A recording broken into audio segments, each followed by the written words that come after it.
Fish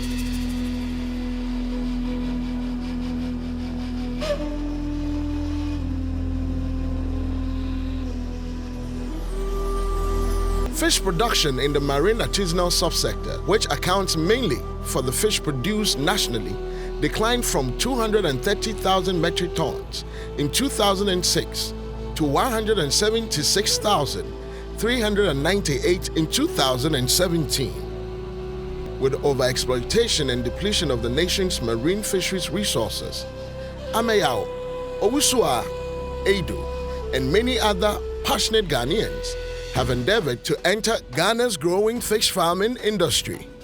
On a daily basis, these fish farmers work hard in their farms to take care of their families while seeking to produce adequate fish to meet the demand of the increasing population. They are taking advantage of the conducive environment to contribute to building Ghana's emerging fish farming industry, which has enormous potential for job creation, income generation, poverty reduction, food security, and social stability.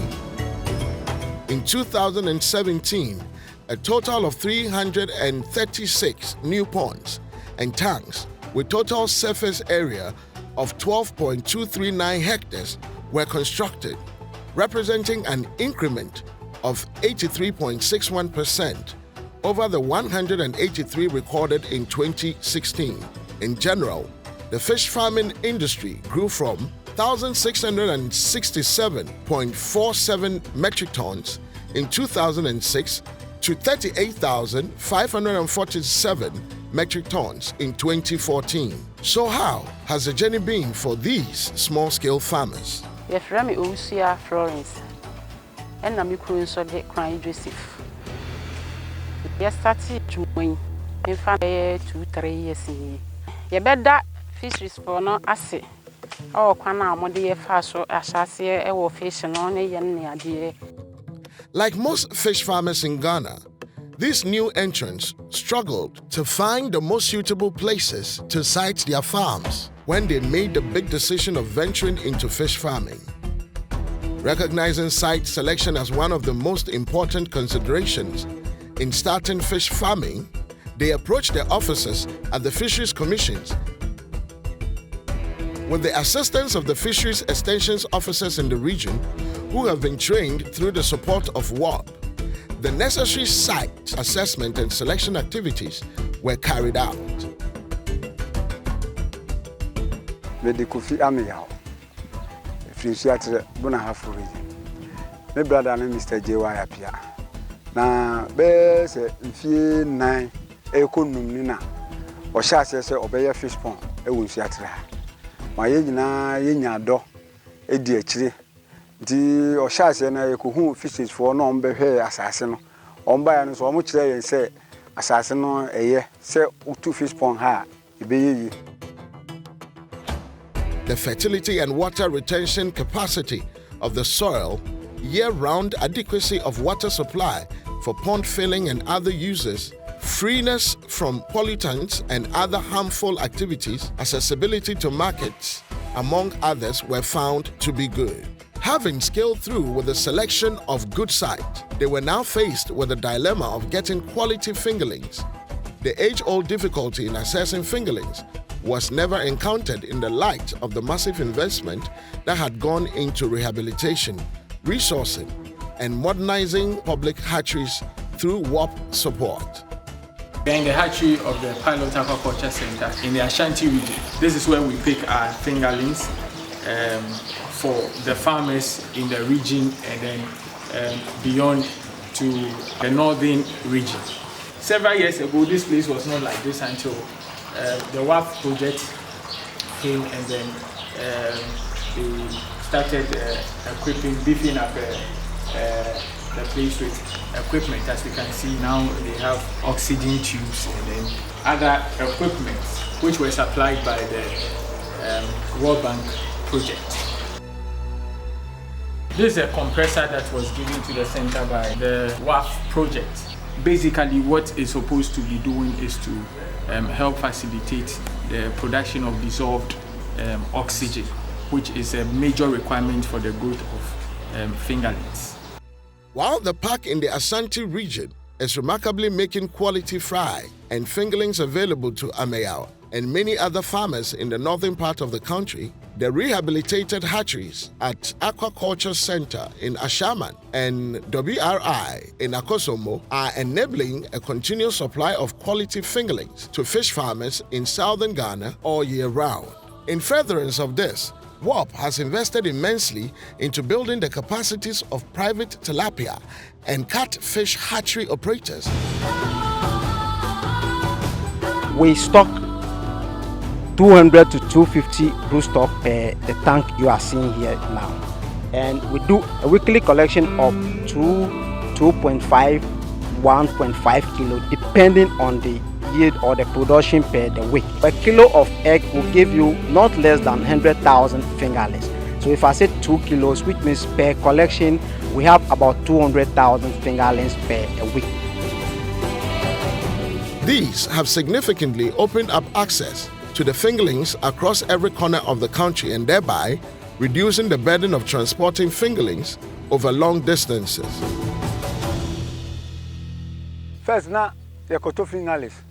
You to free Akosombo, you to be free Tema, you to be free Kumasi. Now, and I'm buying fishes for other ornament, and then young Casa eat me pie, fish nibi, the farms here. And this year, young Coba Bia and Coto, now your pie or Munti, pie do Bia, your pet, a stocko, your pond.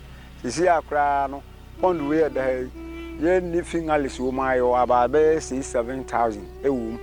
And the pie will inside the owners, and also bear 15 to 20,000 a woman, a young Cassana. Yeah, pie the near stocko, a wire. Dear, there's a dama fishes for no baby.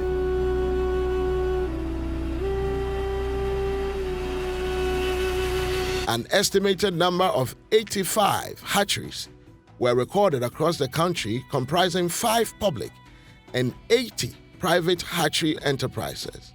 A total of 158,116,393 fingerlings were produced in 2017 as against 178,925,011 in 2016. Out of the total production, the public hatcheries at PHC and Ashaman contributed 812,275, with the remaining 157,304,118 contributed by private hatcheries across the country.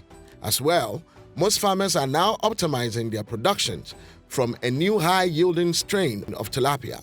This genetically improved strain of tilapia, referred to as Generation 11 of Nile tilapia, has been developed by the Akosombo Research and Development Center through the support of WAP to address the problem of low yield and low disease resistance. The Ministry of Fisheries and Aquaculture Development and Fisheries Commission recommends that all hatchery operators take their broodstock from Aquaculture Research and Development Center. They are working on the Akosombo strain.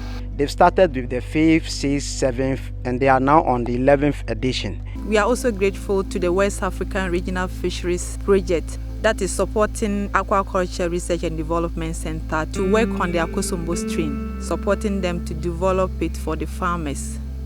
Under the World Bank's WAF project, we received funding to be able to continue improving the strain from the 10th generation to the 11th generation. The funds came in timely because farmers needed to get this fast-growing strain to improve their production. Also, in terms of preventing fish diseases and deaths, many farmers are severing the benefits of proper management. Ensuring good water quality is no more a big challenge for these small-scale fish farmers, as fisheries extension officers have been empowered to go all out to regularly check and advise farmers. This is a waterproof given to us by the WAF project. Yes, we use it to test the water quality. With the support of WAP, fisheries extension officers have been trained and resourced with equipment, including water test kits to check various water quality parameters such as oxygen, pH, temperature, salinity, turbidity, and nitrogen compounds. I'm trying to tell the pH for the water. Everything goes into the water. This is for the oxygen test.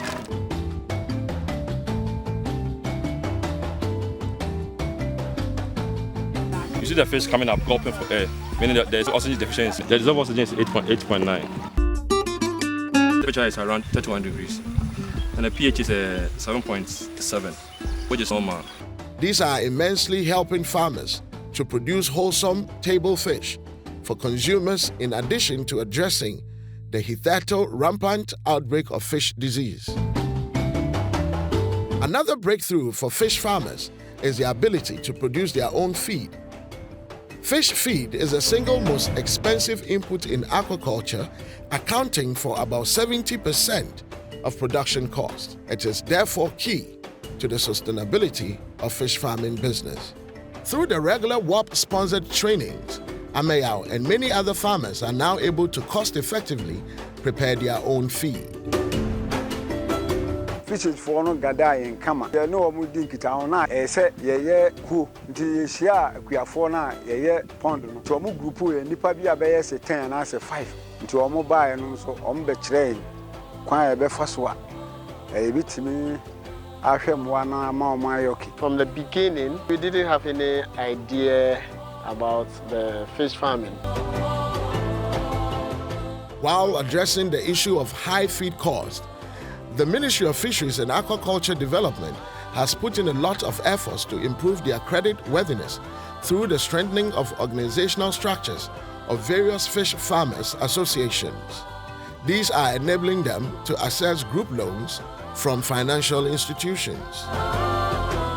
4 to 5 years ago, we were in the office when some farmers approached us that they needed some help, and they were in groups.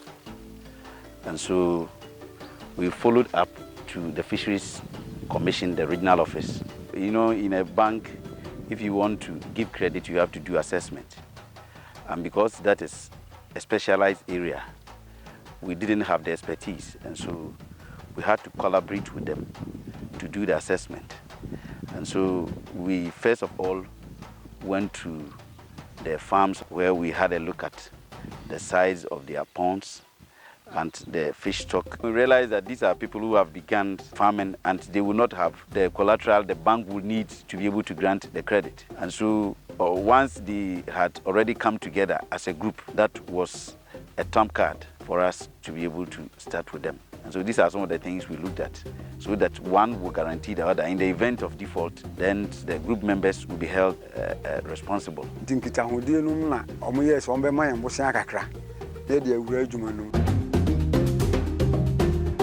When we gave them the credit, realize that it increased their production. There is an adage that says that there is strength in unity. When the people come together, what happens is that they are able to help one another. If one is weak, the other will strengthen him or her. And then when it also comes to what you call it, recovering the loans, you realize that because they are guaranteeing one another, now if there is a default, we use the peer pressure. In other words, those people who belong to that particular group to make sure that the loan is repaid.